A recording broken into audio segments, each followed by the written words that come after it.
চারিদিকে শুধু এখন হলুদ আর হলুদ। প্রতি বছরই এই হলুদের সময় একটা ভিডিও দিয়ে থাকি। তো এবছরও যেহেতু আবারও চারিদিকে হলুদের সমারোহ, তো ভিডিও না দিলে কেমন হয় বোঝেন নাই।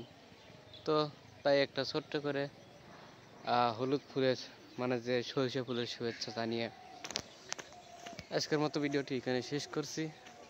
তো আল্লাহ হাফেজ।